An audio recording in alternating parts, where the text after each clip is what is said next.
Every Sunday for 3 years, he brought white roses to a woman who wasn't there. He built an empire on blood and silence, but he knelt in the rain for her, spoke to marble like it could answer, promised a gravestone he would never love again. Then he saw her, alive, walking through Incheon airport with a suitcase in her hand and fear in her eyes. The woman he buried. The woman he mourned. The woman whose death had turned him into something even his enemies feared. She looked right at him, and then she ran. This is the story of a man who mourned a ghost, only to discover she was running from him all along. Welcome to a love that died, a lie that lived, and a truth that will shatter everything. Hello everyone. I'm back with another Afro-Korean story that will haunt you long after it ends. Today's tale is about grief, betrayal, and a love so dangerous that death seemed like the only escape. But before we begin, please subscribe and help us reach our goal so we can keep bringing you stories you won't find anywhere else. Now, let's dive into the darkness. The cemetery sat on a hill overlooking Seoul, where the city's endless noise faded into something almost peaceful.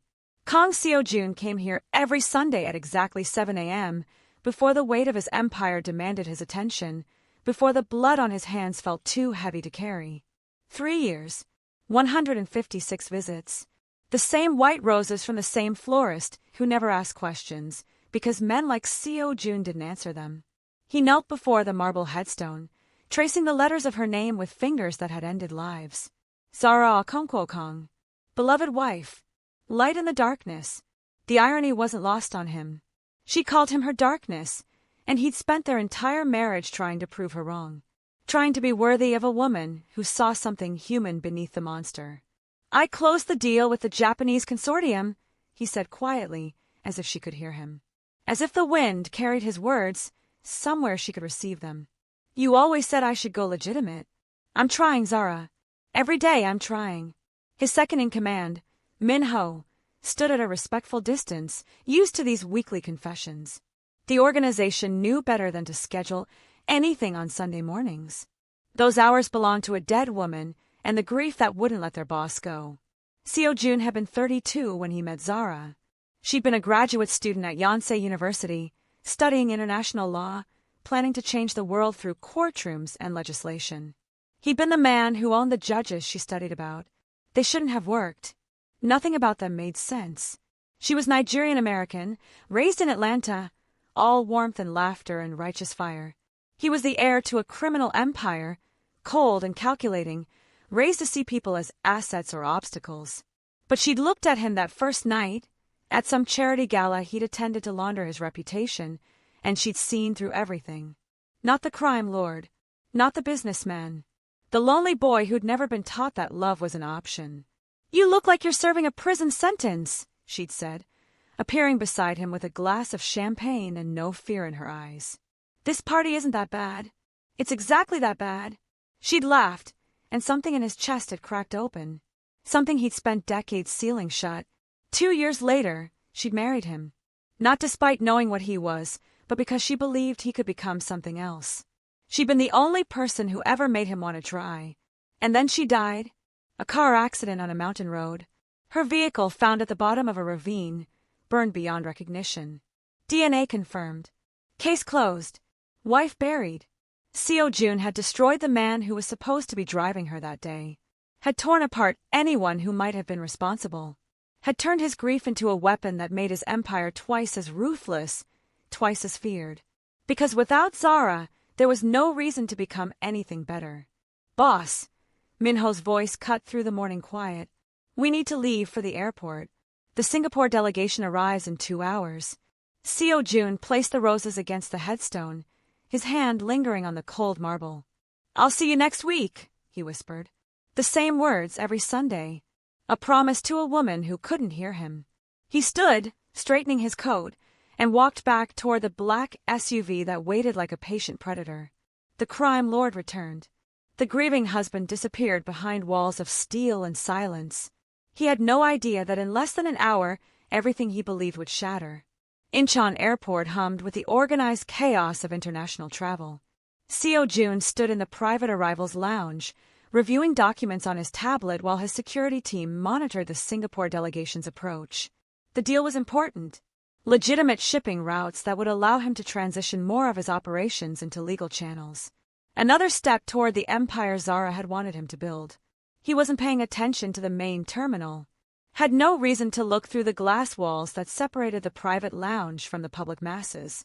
But something made him lift his eyes. Call it instinct, call it fate, call it the universe's cruel sense of timing. She was walking through the international arrivals area, pulling a small suitcase behind her. Her natural hair was longer now, twisted into locks that fell past her shoulders. She'd lost weight, and there were shadows under her eyes that spoke of years without rest. But it was her. God, it was her. Seo Jun's tablet slipped from his fingers, clattering against the marble floor. His heart stopped, restarted, began racing at a pace that made his vision blur. Zara. His Zara. Alive. Boss.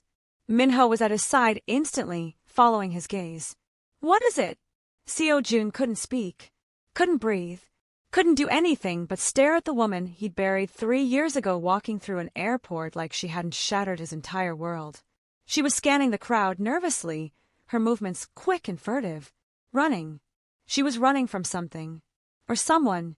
Then her eyes swept across the lounge windows, and she saw him. Time stopped. The noise of the airport faded. There was only this moment, this impossible moment, where the dead and the living stared at each other across 20 meters of glass and 3 years of lies. Recognition. Horror. And then, something that cut deeper than any blade, guilt. She ran. Stop her! Seo Jun's voice came out hoarse, broken. Minho, stop her now! His legs were moving before his mind could catch up, pushing through the lounge doors into the crowded terminal. He saw her disappearing into a sea of travelers, her locks flying behind her as she fled. Zara! His voice echoed through the space, drawing stares from strangers who had no idea they were witnessing a resurrection. Zara! She didn't stop, didn't look back, just pushed through the crowd with the desperation of a woman who'd spent 3 years hiding and had just been found. Seo Jun pursued her through the terminal, his security team scrambling to keep up. He didn't care about the scene he was causing, didn't care about the whispers or the phones being raised to capture the drama. His wife was alive. His wife was running from him. The questions could wait. Finding her was everything. She disappeared into a women's restroom, and he stopped outside, chest heaving, mind reeling. His men surrounded the exits, ensuring there was no escape. Everyone out, Seo Jun commanded, his voice carrying the authority that made empires tremble.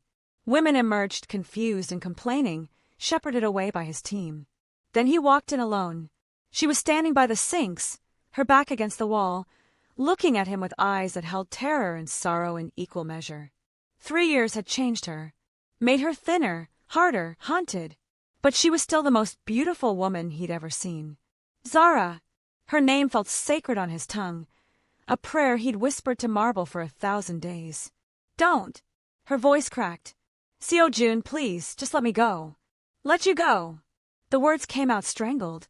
I buried you. I mourned you. I've been talking to your gravestone every Sunday for 3 years, and you want me to let you go. Tears spilled down her cheeks. You were never supposed to know. I was supposed to disappear, and you were supposed to move on. Move on. He laughed, but there was no humor in it. Only pain so raw it bled. Move on from you? I haven't slept through the night since you died. I haven't touched another woman.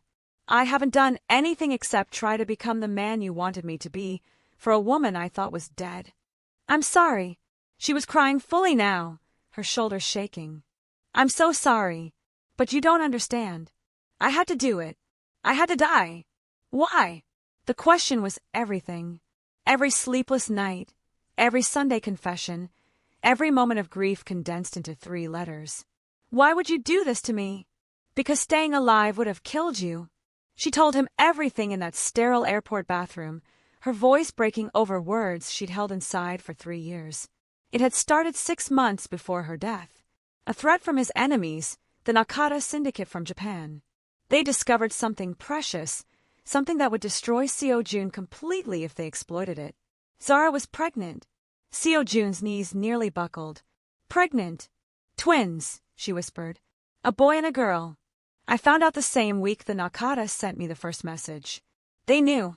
Seo Jun. They knew before I'd even told you. The Nakata had given her a choice. Let them use the children as leverage to destroy him from within or disappear. Fake her death. Take the babies and run to the ends of the earth. They said if I told you, if you knew about the pregnancy, you'd go to war. And they were ready for that war. They had allies you didn't know about, people inside your organization. They would have destroyed everything, and then they would have taken our children anyway. Seo Jun's hands shook as he processed her words. Children. He had children. You've been running for 3 years, he said slowly. Raising our children alone.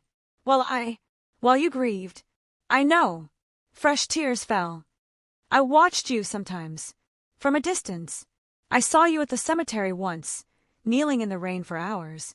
I almost broke then. Almost ran to you and told you everything. Why didn't you? Because they were still watching. The Nakata never stopped looking for me. If I resurfaced, if you knew the truth, they would have used that against both of us. Then why are you here now? Why come back to Korea? Her face crumpled. They found us. 3 days ago, they found us in Singapore. I got the children out, sent them somewhere safe, but they're still looking. I came back to lead them away from our babies, to make them think I was running alone. The mention of children, his children, somewhere out there without protection, sent ice through Seo Jun's veins. Where are they? I can't tell you that. If they capture you, torture you. Zara. He stepped closer, his voice dropping to something fierce and tender. I have spent 3 years becoming powerful enough that no one would ever take anything from me again. I did that for you, even though you were gone. Do you really think I can't protect my own children? You don't know what they've become. The Nakata have grown. They have resources, connections, people everywhere. And I have an empire I was ready to burn down the moment I saw you breathing. Tell me where my children are. Let me protect what's left of this family. They stood in silence, the weight of 3 years pressing down on them. Zara studied his face, searching for the man she'd married beneath the hardened crime lord he'd become. You've changed, she said softly. You're colder now. I had to be. The world took the only warm thing I had. I'm sorry for what I did to you. But I would do it again to keep them safe. I know. And he did. Because that was who Zara was, the woman who would sacrifice everything, even his love, to protect the innocent. But you don't have to do it alone anymore. If I tell you where they are, you'll be at war within hours. I've been at war for 3 years. I just didn't know who I was fighting. He reached out, slowly, giving her time to pull away. When she didn't, he cupped her face in his hands, thumbs brushing away tears. Let me fight for them. Let me fight for us. There is no us anymore, Seo Jun. Too much has happened. Then let me fight for them. Give me the chance to be their father, even if I can never be your husband again. Something broke open in her expression. The walls she'd built, the distance she'd maintained, it all crumbled in the face of his sincerity. They don't know about you, she said quietly. I told them their father died before they were born, that he was a good man who would have loved them. The pain of those words cut deeper than any wound he'd ever suffered. His children didn't know him, had grown up believing he was dead while he knelt at an empty grave. Then let me prove you right. Let me be the good man who loves them. Minho was waiting outside, his face carefully neutral despite the shock of recent revelations. Secure transportation, Seo Jun commanded. We're going to war. Against the Nakata Syndicate. They've been hunting my wife and children for 3 years. It ends now. To Minho's credit, he didn't ask questions about the wife, who was supposed to be dead. He simply nodded and began making calls. Zara walked beside Seo Jun, smaller than he remembered, worn down by years of running. I have contacts, she said. People who helped me disappear. They can get word to the children's guardians. Guardians? A retired couple in New Zealand. They don't know the full truth, just that I'm a woman fleeing an abusive situation. They've been raising the twins as their grandchildren. The thought of strangers raising his babies made something primal rise in Seo Jun's chest. But he forced it down. There would be time for fatherhood later. Right now, he needed to secure their survival. I need names, he said. Everyone who helped the Nakata, everyone who sold information, everyone who's been hunting you. All of it. I've been gathering intelligence for 3 years. I have files, recordings, proof of everything. She'd been fighting her own war this whole time. Alone, with children to protect, and no resources except her own brilliance. "You should have trusted me," he said quietly. "I trusted you to burn the world down for me. That was the problem. I needed you alive, not martyred." The SUV pulled up, and they climbed inside. Seo Jun immediately began mobilizing his organization, issuing orders that would deploy resources across 3 continents. "The twins," he said, the word still strange on his tongue. "What are their names?" Zara's expression softened, the first genuine warmth he'd seen from her. "Ji-won and Nia. Ji-won looks exactly like you. Same eyes, same intensity. Nia has my smile and your stubbornness." He had a son and a daughter.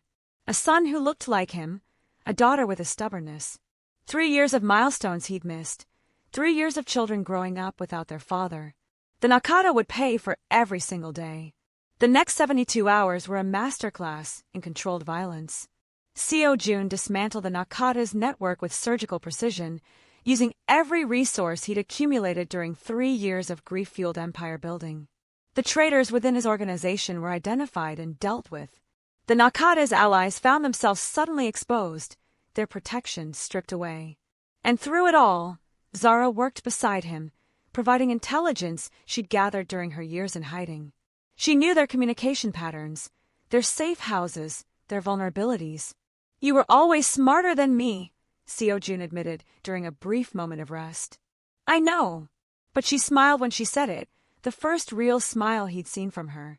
Someone had to be the brains. The final confrontation came in a warehouse on the outskirts of Osaka. Nakata's leadership, what remained of it, had gathered for a last stand. They thought they still had leverage. They were wrong. Seo Jun walked in alone, as he'd promised Zara he would. Not because he was foolish enough to think he didn't need backup, but because he needed Nakata to understand something before they died. "You took 3 years from me," he said, standing before men who had once made nations tremble. 3 years of watching my children grow. 3 years of holding my wife. 3 years of being human instead of the monster you forced me to become." Nakata's leader, an elderly man who had built his empire on other people's suffering, sneered. "You were always a monster. We just gave you an excuse. Maybe. But monsters protect what's theirs." The battle was brief and brutal. Seo Jun's men had been positioned long before he entered. The Nakata leadership fell, one by one, until only silence remained. It was over. 3 years of hiding, 3 years of grief, 3 years of war, ended in a Japanese warehouse surrounded by the bodies of his enemies. New Zealand was beautiful in spring. Green hills rolled toward distant mountains, and the air smelled of clean rain and possibility. Seo Jun stood at the gate of a modest farmhouse, his heart pounding harder than it had during any confrontation. Behind him, Zara waited in the car, giving him space for this moment. The door opened, and a small boy peered out. Dark eyes, sharp and assessing, exactly like his father's. Behind him, a little girl with wild curly hair and her mother's smile. "Are you the man Mommy was talking about?" the boy asked. Seo Jun knelt down, bringing himself to their level. "I'm your father." Ji-won studied him with that too-old intensity. "Mommy said you were dead. I was in a way. But I'm back now. If you'll have me." Nia pushed past her brother, fearless and curious. "Do you like dinosaurs?" "I love dinosaurs." "Good." Ji-won says dinosaurs are for babies, but he's wrong. "Very wrong," Seo Jun agreed solemnly. And then, impossibly, his daughter threw her arms around his neck. His son followed a moment later, more hesitant but equally trusting. Seo Jun held his children for the first time, tears streaming down his face, and felt something in his chest finally heal. 6 months later, Seo Jun stood on the balcony of their new home, watching the sunset paint the sky in shades of gold and amber. The transition had been hard. Legitimizing his empire, withdrawing from the shadows, becoming the kind of man who could raise children without looking over his shoulder. There were still enemies, still threats, but nothing like before. The Nakata's destruction had sent a message. Anyone who touched his family would face annihilation. "Daddy!" Nia's voice rang out behind him. "You promised you'd read us a story." "Coming, sweetheart." He found his children already in bed, Ji-won pretending to read a book he was holding upside down, Nia bouncing with impatience. Zara stood in the doorway, watching him with something that looked almost like hope. They weren't back together. Not yet. Trust took time to rebuild, and 3 years of separation had left scars on both of them. But they were trying. Slowly, carefully, learning to love each other again in the spaces between raising their children. Which story tonight? Seo-jun asked, settling between the twins. The one about the dragon who became a king, Ji-won said. That's not a real story, Nia protested. Then we'll make it one. Seo-jun pulled them closer. Once upon a time, there was a dragon who lived in darkness. He had power and wealth and an empire built on fire. But he was lonely because dragons don't know how to love. That's sad, Nia whispered. It was. But then, the dragon met someone who showed him that even monsters could be loved. And when he thought he lost her, he learned something even more important. What? Ji-won asked. That love never really dies. It just waits for us to be brave enough to find it again. Later, after the children were asleep, Seo-jun joined Zara on the porch. The stars were coming out, bright and endless. You visited my grave every Sunday, she said quietly. For 3 years. I had a lot to say. And now. He reached for her hand, and she let him take it. Now I'd rather say it to you. Even after everything I did? The lies, the years you lost. You protected our children. You did what you had to do. He turned to face her. I spent 3 years becoming worthy of you, talking to stone and hoping you could hear me. Turns out you were alive the whole time, fighting your own war. And now I have everything I thought I buried. A wife who's still the bravest person I know. Children I never knew existed. A chance to be the man you always believed I could become. Zara leaned into him, her head resting against his shoulder. I watched you at the cemetery once. In the rain. You stayed for hours. I had a lot of regrets. And now. Seo-jun looked up at the stars, at the vast universe that had somehow given him this impossible second chance. Now I have none. Inside, their children slept peacefully, dreaming of dragons and kings and parents who loved them enough to move heaven and earth. And Kang Seo-jun, the man who had built an empire on fear and mourned at an empty grave for 3 years, finally understood what it meant to be wealthy. Not in power, not in territory, but in this, the love he thought he lost and the family he never knew he had. The only empire worth building. Thank you for staying until the very end of this journey. If this story moved you, please subscribe and hit that notification bell so you never miss another Afro-Korean tale. Drop a comment telling me which moment hit you the hardest. Was it the cemetery confession, the airport reunion, or the first time he held his children? And if you haven't already, go watch our previous story about the Mafia boss who discovered his secret family at a restaurant. The link is in the description. Until next time, remember, love never really dies. It just waits for us to be brave enough to find it again.